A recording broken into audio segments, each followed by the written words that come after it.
حاضرین السلام علیکم ورحمۃ اللہ تعالیٰ وبرکاتہ۔ الحمد للہ رب العالمین والعاقبۃ للمتقین والصلاة والسلام علی اشرف الانبیاء والمرسلین وعلی آلہ الطیبین واصحابہ الطاہرین، اما بعد فاعوذ باللہ من الشیطان الرجیم، بسم اللہ الرحمن الرحیم۔ یا ایہا الذین آمنوا ادخلوا فی السلم کافۃ۔ آمنت باللہ صدق اللہ العظیم وبلغنا رسولہ النبی الامین المکی الکریم ونحن علی ذلک من الشاہدین والشاکرین والحمد للہ رب العالمین۔ درود شریف پڑھنے اللہم صلی علی سیدنا شفیعنا حبیبنا مولانا محمد معدن الجود والکرم وآلہ واصحابہ وبارک وسلم۔ جا زندگی مدینے سے جھونکے ہوا کے لا، جا زندگی مدینے سے جھونکے ہوا کے لا، شاید حضور ہم سے خفا ہے منا کے لا۔ دنیا بہت ہی تنگ مسلمہ پہ ہو گئی، دنیا بہت ہی تنگ مسلمہ پہ ہو گئی، فاروق کے زمانے کا نقشہ اٹھا کے لا، فاروق کے زمانے کا نقشہ اٹھا کے لا۔ باطل سے دب رہی ہے پھر امت رسول کی، باطل سے دب رہی ہے پھر امت رسول کی، منظر میرے حسین سے کرب و بلا کے لا، منظر میرے حسین سے کرب و بلا کے لا۔ حضرات، آج کی یہ پاکیزہ نشست ہم اور آپ قسمت کے دھنی ہیں جو شرکت کی سعادتیں حاصل کر رہے ہیں۔ علماء کرام کا نورانی قافلہ منبر شریف پہ جلوہ افروز ہے۔ حضرت مولانا آفاق رضا مشاہدی صاحب کی نقابت آپ سماعت کر رہے ہیں۔ غلام نور مجسم صاحب کی خوبصورت آواز میں آپ نے بہت بہتر کلام سماعت کیے۔ اللہ تعالیٰ سبھی کے علم و عمل میں برکتیں عطا فرمائے، ہم اور آپ کی حاضری اپنی بارگاہ میں قبول فرمائے۔ رب کا احسان ہے کہ اس نے ہمیں دین اسلام کا خوبصورت سویرا عطا فرمایا، ہم پر احسان فرمایا کہ اس نے اپنا حبیب عطا فرمایا، اپنی مقدس کتاب عطا فرمائی۔ مذہب اسلام کا اجالا کل بھی تھا، آج بھی ہے اور صبح قیامت تک رہے گا۔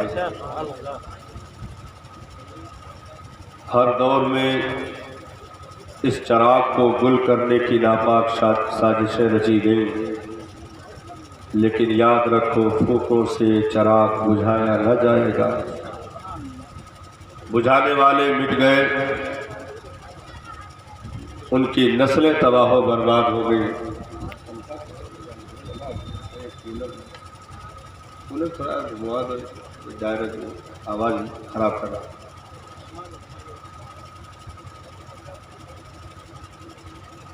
مذہب اسلام کو کبھی نظر نہیں لگ سکتا، ابتدا ہی سے اس پر وہ پہرا بٹھا دیا گیا ہے کہ لاکھوں یزیدی طاقتیں ٹکرا کر چکنا چور تو ہو سکتی ہیں، لیکن اسلام کے الف تک بھی نہیں پہنچ سکتی۔ ہر دور میں ناپاک کوششیں ہوتی رہیں۔ اسلام نے جب پہلی بار آنکھیں کھولی، صحرائے عرب میں نہ جانے کتنوں نے اٹھ کر اسے دبانے کی کوشش کی، مٹانے کی کوشش کی، پیغمبر کے مشن کو روکنے کی کوشش کی، پیغمبر کی شخصیت کو انگلی اٹھا کر داغدار کرنے کی ناپاک سازشیں رچیں، لیکن کیا ہوا؟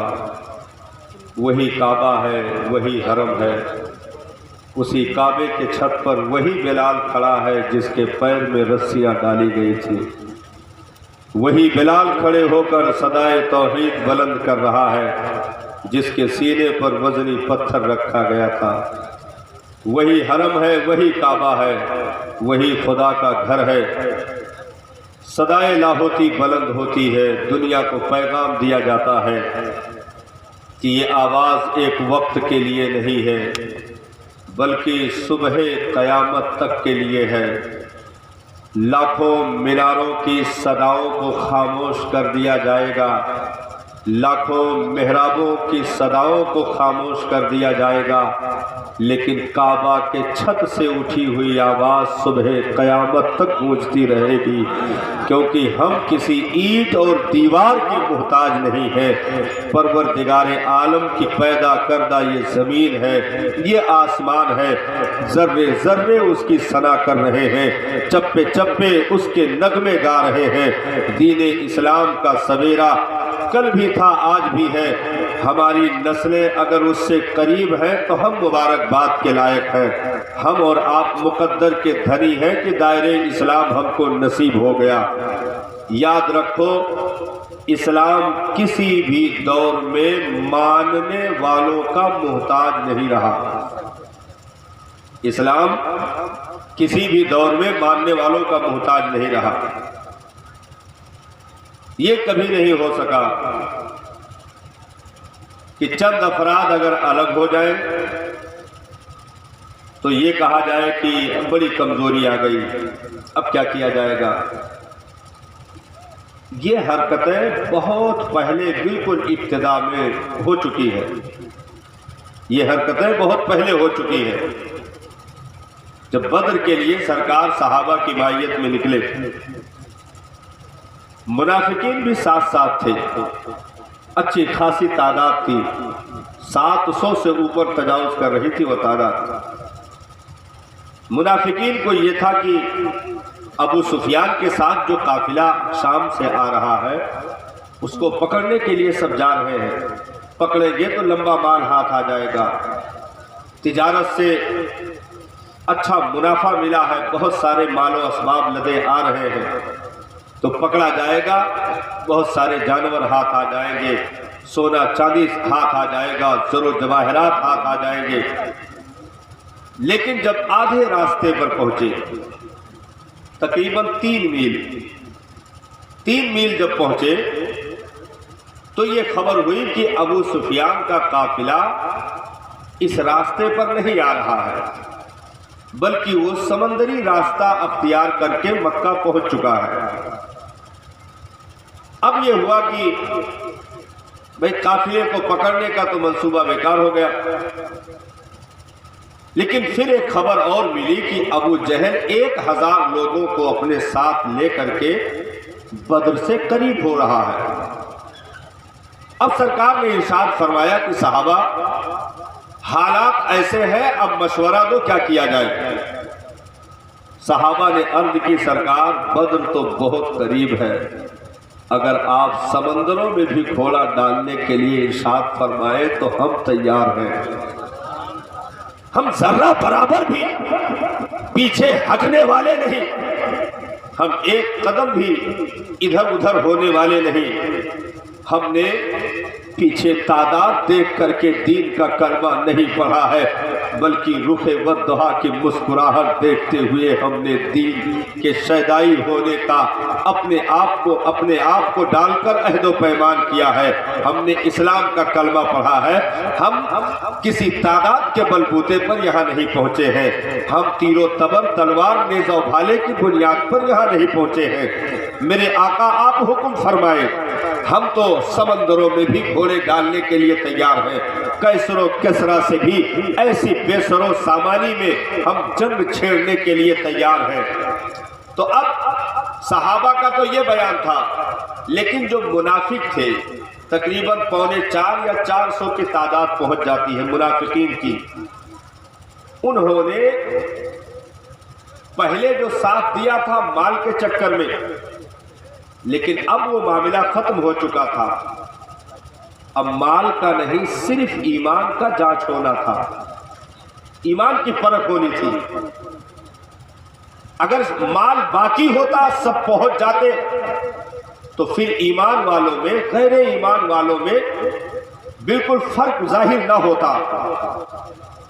مال مفقود ہو گیا کہ ابو سفیان تو بچ کر مکہ پہنچ گیا، اب جو سفر ہوگا وہ صرف لوجہ اللہ ہوگا، اللہ و رسول کی رضا کی خاطر ہوگا۔ اب تک تو سفیان کے قافلے کو پکڑنے کے لیے تھا، لیکن اب 3 میل چلنے کے بعد جو سفر بدر کا شروع ہوتا ہے وہ صرف لوجہ اللہ ہے، اللہ و رسول کی رضا کے لیے، دین اسلام کی بقا کے لیے۔ یہ سفر بدر کے کلیجے تک ہونا ہے۔ اب منافقین نے ہاتھ کھڑے کر دیے کہ ہم تو آگے نہیں جا سکتے۔ 4.25 یا 400 کی تعداد منافقین کی پہنچتی ہے۔ آدھے راستے سے مدینہ لوٹ آئے، آدھے راستے سے مدینہ لوٹ آئے۔ کیا سمجھے آپ؟ اسلام کا ساتھ چھوڑ دیا، پیغمبر کا ساتھ چھوڑ دیا، مسلمانوں کا ساتھ چھوڑ دیا، لیکن کیا اسلام رکا؟ ایسے حالات میں جبکہ پیچھے ایک بھی اضافی تعداد نہیں ہے، جو جتنے ہیں وہی کل سرمایہ ہے، وہی مٹھی بھر سرمایہ پیغمبر کے سامنے موجود ہے، جن کو چن چن کر کے مکہ کی وادی سے وادی بطحا تک پیغمبر نے اکٹھا فرمایا ہے۔ وہ مٹھی بھر چنندہ مسلمان ہے جو ان منافقین کے نکلنے کے بعد 313 کی تعداد پہنچتی ہے، 313 کی تعداد پہنچتی ہے۔ یہ 400 کے قریب نکل گئے، اسلام کا ساتھ چھوڑ دیا، بچے صرف 313۔ یعنی کہہ لیجئے پوری دنیا میں صرف 313 کلمہ پڑھنے والے تھے، لیکن پیچھے نہیں ہٹے، بدر کا انتخاب کیا، مکہ والوں کی نانی یاد دلائی اور انہیں سر پر پیر رکھ کر بھاگنے پر مجبور کر دیا اور اعلان کیا اسلام کا غلبہ کسی دور میں تعداد کی بنیاد پر نہیں ہے، حقانیت کی بنیاد پر ہے۔ نعرہ تکبیر، نعرہ رسالت، حضرت علامہ کمال الدین صاحب قبلہ، حافظین مسلک اعلیٰ حضرت، واہ، ارے جواب نہیں بھائی، واہ۔ بہت بڑے اٹھے ہوئے سوال کا میں جواب دے رہا ہوں۔ جو اس وقت واٹس ایپ اور فیس بک فیک نیوز چلا کر کے الٹی حرکتیں کی جاتی ہے، فلاں کی لڑکی کافر کے ساتھ چلی گئی، فلاں کا لڑکا یہ ہو گیا، فلاں کی بیٹی نے یہ کر لیا، میں کہوں گا سلیلو، آج یہ حرکتیں تم کر رہے ہو، یہ حرکتیں اسلام کی پہلی جنگ سے پہلے ہو چکی ہے۔ اسلام چھوڑ کر اسلام کو روکنے کی ناپاک سازش رچی گئی، لیکن جب بدر میں اسلام کا پرچم لہرایا، بانی اسلام نے مسکرا کر اہل بدر کو کلیجے سے لگا کر بتا دیا، رب نے اعلان کر دیا محبوب اب دنیا میں کوئی کلمہ نہ بھی پڑھے، یہی اسلام کے لیے صبح قیامت تک کافی ہے، کوئی بھی اسلام کے بڑھتے قدم کو روکنے کی جرات نہیں کر سکتا۔ یہ کوئی نہ کہے کہ یہ کر دیا وہ کر دیا۔ اور ایک اصول یاد رکھے، آج تک دنیا میں کسی نے اسلام کو چھوڑا ہی نہیں۔ سبحان اللہ، ایک تاریخ میں بتا رہا ہوں، آج تک دنیا میں کسی نے اسلام کو چھوڑا ہی نہیں۔ آپ کہیں گے پھر اتنے سارے واقعات روزانہ جو دیکھنے مل رہے، سننے مل رہے، پیچھے بھی تاریخوں میں ایسے نام آتے ہیں کہ اسلام چھوڑ دیا، کلمہ چھوڑ دیا، دین سے الگ ہو گیا۔ پھر آپ نے مولانا کیسے دعویٰ کر لیا کہ آج تک کسی نے اسلام کو چھوڑا ہی نہیں؟ ہم نے کہا سنو، سب سے پہلا سبق یہ یاد رکھنا کہ جہاں چھوٹنے کا امکان ہوتا ہے اسلام وہاں انٹری ہی نہیں کرتا ہے۔ سبحان اللہ، سبحان اللہ، اسلام وہاں داخلہ ہی نہیں لیتا۔ جہاں چھٹنے کا امکان ہوتا ہے وہاں اسلام کا داخلہ نہیں ہوتا۔ ایک تاریخ سے اس بات کو جوڑو، مسجد نبوی میں سرکار امامت فرما رہے ہیں، مرد عورت سبھی نماز پڑھ رہے تھے۔ اب اس میں سب مسلمان دکھ رہے تھے لیکن تھے نہیں۔